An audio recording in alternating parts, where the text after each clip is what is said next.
Votre invité à présent dans la grande interview en direct sur Boursorama, c'est Jean-Pierre Petit. Bonjour Jean-Pierre. Bonjour David. Merci d'être avec nous, président des Cahiers Verts de l'économie.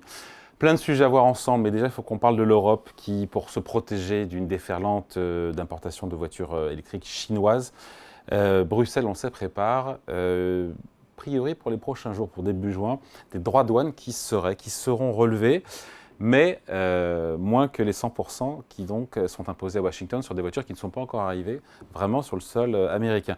À tort ou à raison sur l'Europe, sachant que les fabricants de voitures chinoises pourraient s'arroger un quart du marché européen de la voiture électrique cette année en Europe, nous disent les experts. Bon, comme d'habitude, ça va être une décision momolle de la part des Européens. Trop tard, trop peu ? Trop tard, trop peu, oui. Pas assez de vision, et puis surtout une grande division entre l'Allemagne qui ne veut pas trop en entendre parler. Et on comprend les Allemands, pardon, il faut se mettre à leur place. Ils vendent des BM, des grosses BM, des grosses Il faut avoir une Mercedes stratégie commune aujourd'hui. sur le sol chinois, c'est peut-être leur premier marché, on peut les comprendre. Ouais, tu te souviens de ce que disait Kissinger il y a 50 ans?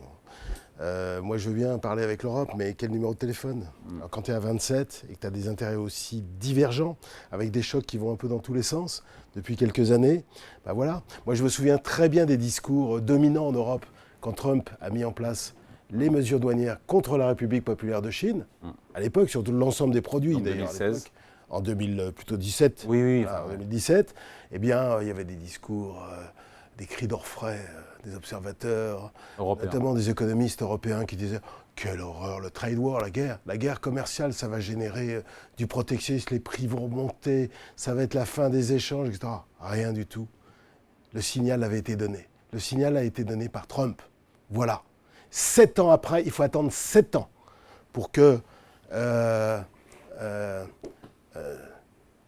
l'idiot du village global, parce qu'il faut l'appeler comme ça, c'est-à-dire l'Europe, se réveille pour imposer une mesure mi-chou. Alors aujourd'hui, les voitures électriques chinoises sont frappées de taxes à l'importation sur le sol européen de 10% de droits de douane.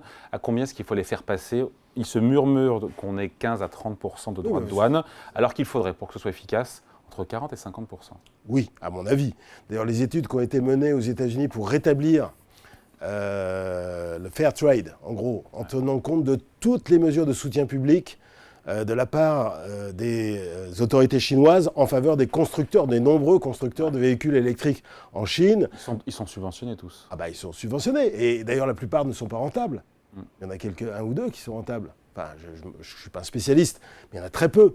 Et donc, Xi Jinping, il vient en Europe, et d'ailleurs, il serait content des 20 ou 25, à mon avis. Enfin, je ne sais pas, mais je pense qu'il serait content, parce qu'en fait, qui est-ce qui va écouler les excès de capacité manufacturière chinoise, si ce n'est l'Europe, comme d'habitude. Et d'ailleurs, ce serait la force de l'Europe, normalement. La force de l'Europe, c'est justement d'être le consommateur en dernier ressort, enfin, le demandeur en dernier ressort des produits chinois en excès de capacité. Et à mon avis, on va sortir un truc à 27, à 20-25, oui, c'est probablement un truc... On assiste comme un tournant protectionniste de l'Europe qui est nécessaire. Mais bien sûr. Non mais c'est pas protectionnisme pour le protectionnisme, c'est pas le protectionnisme généralisé. C'est l'économie de la conflictualité.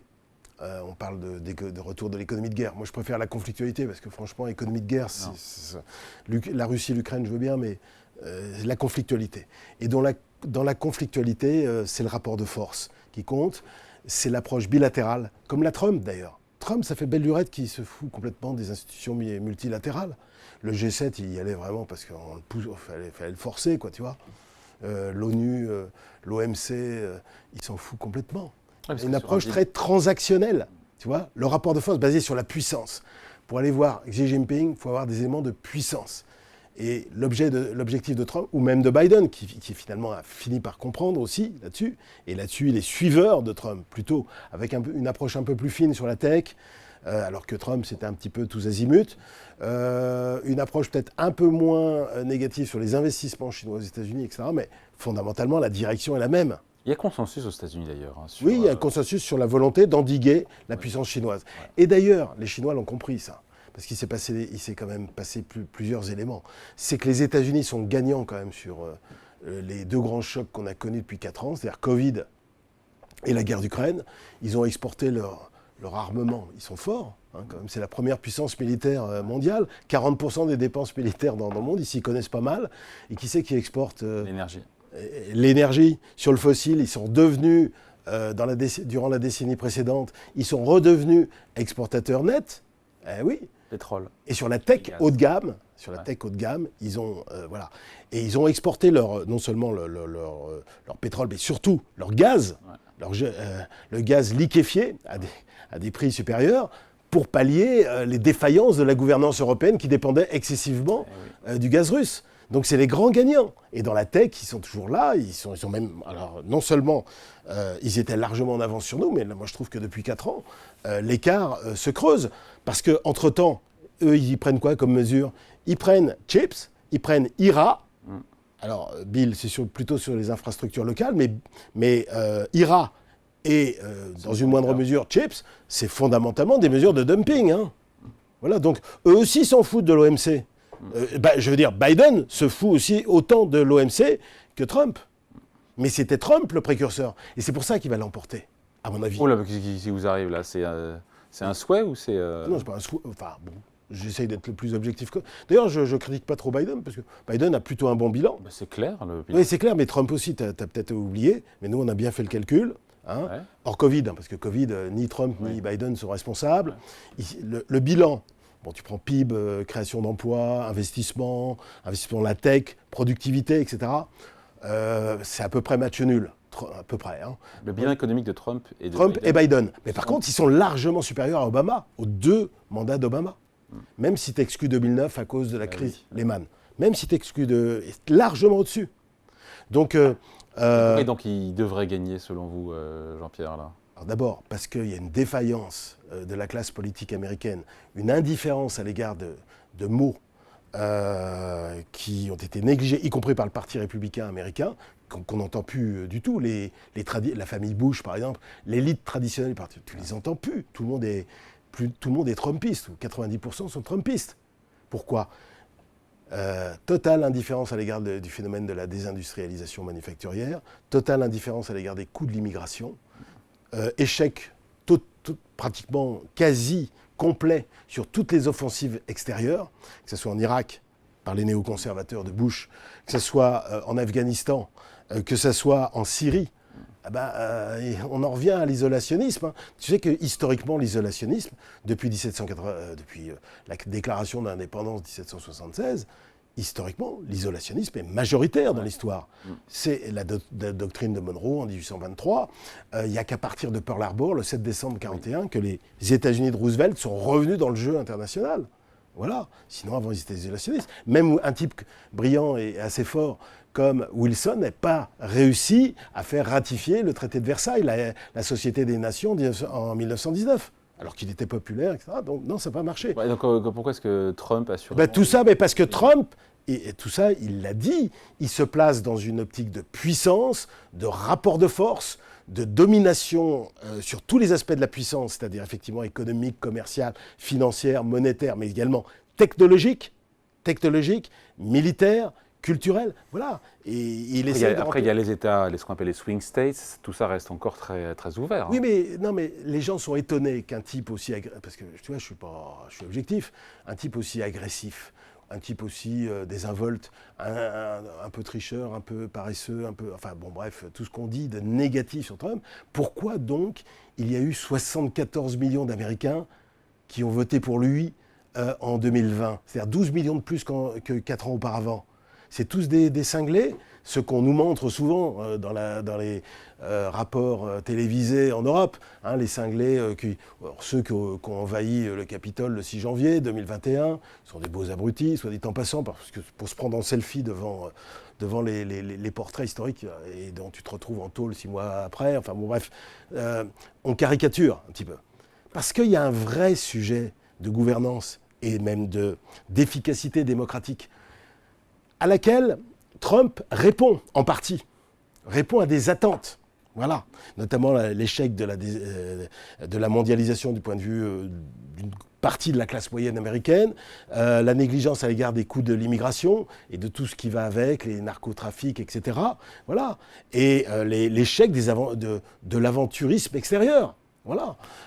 Et ça, c'est très, très important. Et en plus, Trump, il a un discours axé sur la puissance dans tous ses aspects, et ça correspond à une attente du peuple américain. Malgré le bon bilan de Joe Biden, encore une fois. Malgré le bon bilan de Joe Biden. Mais sachant que Trump a aussi un beau bilan. Voilà. Oui, mais il est plus vieux. Enfin, plus ancien, son bilan. Plus ancien, mais n'empêche. En plus, Biden a des handicaps, si je puis dire. Bon, il est jugé.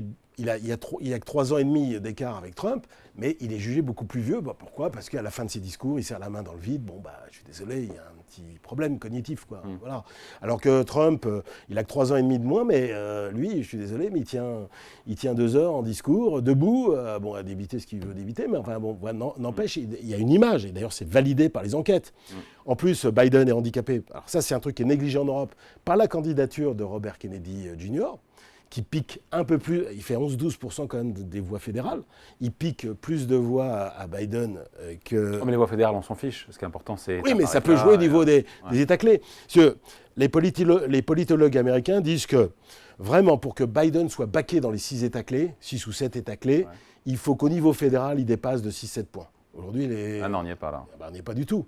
Donc honnêtement, aujourd'hui, compte tenu de tous ces facteurs-là... Au moment où on se parle, il reste encore de campagne à mener, il peut se passer des choses. Il peut être empêché... si je devais prendre un pari aujourd'hui, c'est tout. Voilà, si je devais prendre un pari aujourd'hui, je prendrais un pari Trump, mais j'essaye de l'expliquer aussi. Parce qu'on a tendance à... Le discours journalistique, médiatique en Europe, c'est de ne pas comprendre pourquoi les Américains votent pour Trump. Il faut essayer de comprendre quand même. Qu'est-ce qu'il y a dans le programme économique de Trump, là ? Trump 2, s'il y a Trump 2, qui est différent de Trump 1, quels sont les ressorts de son programme économique, au-delà de dire je vais taxer à 100% les voitures chinoises, qui ne sont pas encore d'ailleurs sur le sol américain. Les voitures chinoises... Pardon, 100% c'est Joe Biden. Oui, c'est Joe Biden. Et lui, il a dit 200%, je crois qu'il a surenchéri. Tu vois, ça légitime Trump. Quand Biden fait ça, ça légitime Trump. Politiquement, c'est très habile ce qu'il a fait, Biden. Là. Oui, peut-être, mais n'empêche, Trump peut dire, mais moi j'étais le précurseur.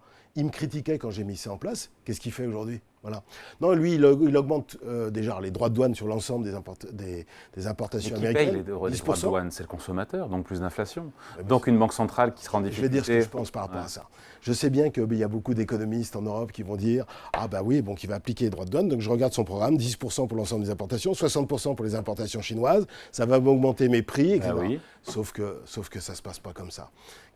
C'est ce qu'on disait déjà en 2016. On disait déjà. Il disait 45%. D'après toi, il a fait combien ? 20%. C'est pour ça que les 60, j'y crois pas. Pourquoi ? Quelle est l'industrie la plus puissante aux États-Unis, selon toi, David ? La tech, la finance. Non. C'est l'industrie du lobbying. Ouais. Parce qu'il y en a. En plus, c'est un mec du business, si tu veux, lui. Donc il y a des types qui vont participer à sa campagne, qui sont influents et qui vont aller le voir. Écoute, je suis tout à fait d'accord avec toi, 60%, les Chinois nous ont pris des parts de marché, etc. Mais franchement, si tu le mets immédiatement, là, moi j'ai un problème sur mes marges. Parce que si j'importe, je suis obligé d'importer des produits chinois sur les biens intermédiaires. C'est pas forcément la tech d'ailleurs, enfin, ça peut être l'ensemble des branches américaines. Moi, si tu me les passes de 20 à 60 du jour au lendemain, moi j'ai un problème là. Sur mes marges, je vais être obligé de couper, etc. Et donc il va céder. Tout le monde dit, mais Trump, il applique ce qu'il a dit. Mais c'est rien de plus faux. Moi, j'ai bien suivi la campagne de 2016, entre ce qu'il a dit et ce qu'il a fait. Il y a quand même un hiatus, par exemple. Tandis que Trump 2 n'est pas Trump 1. Non, mais ça, on verra ce que sera Trump. Parce qu'en fait, il est imprévisible et en mode improvisation, pas mal. Et d'ailleurs, c'est ce qui lui donne de la force, contrairement à ce qu'on dit. Donne de la force vis-à-vis des Xi Jinping, vis-à-vis des Poutine, des Erdogan ou des mollahs iraniens. Il n'est pas lisible. Mais il n'est pas lisible. Et il est un peu inquiétant, quelque part. Eh ben, ça lui donne de la force. La stratégie du fou. Ou l'ambiguïté constructive. Oui. Appelle ça comme tu veux. Plus classe. Voilà, c'est plus classe, mais voilà. Il n'a pas fait construire le mur du Mexique. Il disait qu'il allait relancer le charbon américain, ça n'a pas marché. Il a dit, il a un grand programme d'infrastructure, il n'a pas suivi le truc. Mais il y a plein de machins. Le pipeline Keystone, il devait le remettre en place. Il ne l'a pas fait. Comment il a un bon bilan si il n'a pas fait la Il a un bon bilan du point de vue macro. Du point de vue macro, sa relance budgétaire et fiscale qu'il a quand même faite, pas totalement d'ailleurs, pas exactement ce qu'il voulait, mais la baisse du taux d'IS, la baisse de l'impôt sur le revenu. Et quelle marge de manœuvre il aura alors qu'on a déjà 7 ou 8% de déficit public ? Ça, il s'en fout. Aux États-Unis. Mais ça, c'est les trucs européens, si tu veux. Lui, il s'en fout. Et il a raison de s'en foutre, je vais te dire. Parce que les plans de relance, y compris les plans de relance de Biden, c'est des plans de relance qui ont vocation, du moins les 3 derniers, à relancer l'offre. Parce qu'en économie conflictuelle, ce qui compte, c'est la production nationale. Pas dépendre des autres. Ouais. D'accord ? Et pas la consommation. Ceux qui alimentent la consommation, la demande des ménages, c'est nous. La relance, bill, infrastructure, chips, tech, en gros, IRA, augmentation de la compétitivité du site américain, on va dire ça comme ça. Ouais. Bah, c'est beaucoup mieux. En plus, leur taux de prélèvement obligatoire, c'est 15 points en dessous de la France, tu te rends compte ? Ils peuvent augmenter les impôts, surtout si c'est des démocrates. Ils vont augmenter les impôts. Les dépenses de vieillissement sont beaucoup plus faibles. La croissance potentielle, c'est minimum 150 bips au-dessus, à mon avis, 150 bips au-dessus de la 1,5%. 1,5% au-dessus de la croissance potentielle européenne. Donc les histoires. Alors oui, il y a la remise en cause du dollar, la dédollarisation du monde. Ça fait combien de temps que j'en entends parler ? Ouais, ça fait longtemps. Ça fait 50 ans, moi, que j'en entends parler, tu vois. Alors ça, j'attends de voir. Il y a une dédollarisation au niveau des transactions. C'est vrai que sur les échanges sino-russes, bah, les Chinois, ils disent, moi, je te paye en renminbi. Voilà. Et qu'est-ce que tu veux qu'ils en foutent des renminbi, les Russes, d'après toi ? Il n'y a qu'une seule, une seule possibilité, c'est d'acheter des produits chinois. C'est là que commence la vassalisation de la Russie par la Chine. Ouais, exactement. Voilà. Mais ce qui compte le plus en finance, pour les placements, c'est le poids en tant que réserve de valeur. Ouais. Et en tant que réserve de valeur, c'est à 60%. L'hégémonie est toujours là. Voilà. Et l'euro, tu te rappelles pas, il y a 25 ans, qu'est-ce qu'on nous vendait ? Que ça allait concurrencer le dollar. Entre 20 et 30, c'est ça, aujourd'hui. Oui, tiens, si tu additionnes toutes les monnaies qui font partie de la zone euro aujourd'hui, il y a 25 ans, en prenant le Deutsche Mark, le franc français, la lire italienne, etc., eh ben, ça va peut-être se surprendre. Ça a baissé. Mais le poids de l'euro est inférieur. Ouais, je sais. C'est exactement l'inverse de tout ce qu'on avait prévu. Parce qu'on a refusé la puissance à cause en grande partie de l'Allemagne. C'est l'Allemagne qui nous a plombé. Et Angela Merkel a une sacrée responsabilité. Moi qui l'ai critiqué pendant 15 ans. Pourtant, c'est un pays producteur, l'Allemagne. Oui, alors oui, mais qui a pratiqué une stratégie avant tout mercantile, où elle a fait jouer l'effet de levier opérationnel à mort. C'est-à-dire, elle a fait jouer la sous-traitance en Europe de l'Est. Ouais. Elle a joué à fond l'ouverture des marchés, si tu veux, la dépendance totale aux fossiles russes. Ouais. Voilà. Ça a marché pendant un moment, il faut dire aussi. Oui, mais Merkel, aussi fou que ça puisse paraître, n'a fait aucune réforme. Elle a vécu sur les réformes de Gerhard Schröder au début des années 2000. Fondamentalement, la productivité, la rentabilité des boîtes, la profitabilité, la productivité commençaient déjà à décliner. Et l'Allemagne, ça c'est un truc que les gens n'avaient pas suffisamment vu, commençait à sous-performer la zone euro depuis le milieu des années 2010. Voilà. Donc ça avait commencé avant, le déclin allemand. Alors là, alors là, l'Allemagne se prend des chocs en pleine tronche, parce qu'évidemment... ça l'obligera à bouger, peut-être à faire son... Oui, mais là, tu vois, politiquement, ils sont très affaiblis. Tu vois, Olaf Scholz a une majorité. Les écologistes, alors là aussi, j'ai oublié de le dire, les Américains, ils votent Trump aussi parce qu'ils en ont marre de l'écologie punitive. Ils en ont marre que les universités américaines soient gangrénées par le wokisme, le gauchisme, il faut quand même bien le dire, comme dans les années 60, avec la guerre du Vietnam, les droits civiques, qui avait expliqué d'ailleurs la victoire de Nixon en 68, l'année où Robert Kennedy était mort, l'année où Martin Luther King était mort, une année terrible, 68. Qui c'est qui l'avait emporté haut la main ? Nixon contre le démocrate Humphrey. Voilà. Et c'est pour ça que je pense aussi que tous ces événements dans les universités américaines vont jouer en faveur de Trump. Ça, une partie du peuple américain en a marre. Et tu vas voir dans les résultats des élections européennes dans quelques jours que ce sera exactement la même chose. L'écologie politique européenne va décliner considérablement. Et disons que les partis politiques favorables au retour de la puissance, plutôt à droite, vont faire un très bon score. Avant de se quitter, Jean-Pierre, un petit mot. Standard & Poor's demain rendra son verdict sur la note attribuée à la dette française. Les autres agences nous ont dit on ne change rien. Il se passera quoi demain ? J'ai envie de te dire, même si ça change, ça ne devrait pas avoir beaucoup d'impact. Il y a eu 7 dégradations depuis 2012, il n'y a eu aucun impact sur les marchés. Pourquoi ? Parce que la France bénéficie quand même de son statut économique, politique. Économique, c'est quand même 20% du PIB de la zone euro. Donc si tu t'attaques à la France, tu t'attaques un peu à l'Europe. Donc voilà. Il y a la croyance que la BCE sera toujours derrière. Oui, et puis la croyance que la France, c'est comme un élément indispensable à l'Europe. C'est quand même la grande puissance militaire, puissance nucléaire. Et puis sur le plan financier... Donc ça permet de faire tout et n'importe quoi ? Jusqu'à présent, c'est ce qu'on a fait. C'est quand même bien le cas. C'est bien le cas. Donc, en matière de déficit public, je parlais. En matière de déficit public. Et puis, son statut financier. C'est quand même le deuxième émetteur. Donc, quasiment le premier. Voilà, donc la zone euro. si tu vends la France, t'achètes quoi? De deux choses l'une, soit t'achètes l'Allemagne, mais enfin Ça rapporte que dalle, soit t'achètes l'Italie, mais enfin t'es pas prêt quand même encore aujourd'hui. Le spread est beaucoup plus bas avec l'Italie, 80 points de base à peu près. Au moment de l'élection de Giorgia Meloni, t'es pas loin de 200 points de base. Donc ça c'est une marque. Voilà, c'est une marque de défiance, mais de là acheter l'Italie. C'est pour ça qu'à mon avis, il n'y a pas. Non, ce qui vraiment ferait dégrader le spread, augmenter le spread, c'est si jamais il y avait vraiment une incertitude politique en France. C'est-à-dire que si vraiment une dissolution, une motion de censure, et puis alors des événements dans la rue, quoi, tu vois, où tu aurais les troupes de Mélenchon qui foutraient le bordel, etc., les émeutes, tout ça, enfin des trucs méchants, quoi. Ça pourrait pour le coup. Ah ouais, là, ça pourrait générer des incertitudes. Allez, entretien avec Jean-Pierre Petit, président des Cahiers Verts de l'économie, invité de la grande interview en direct et en replay aussi sur Boursorama. Merci Jean-Pierre, salut. Merci David.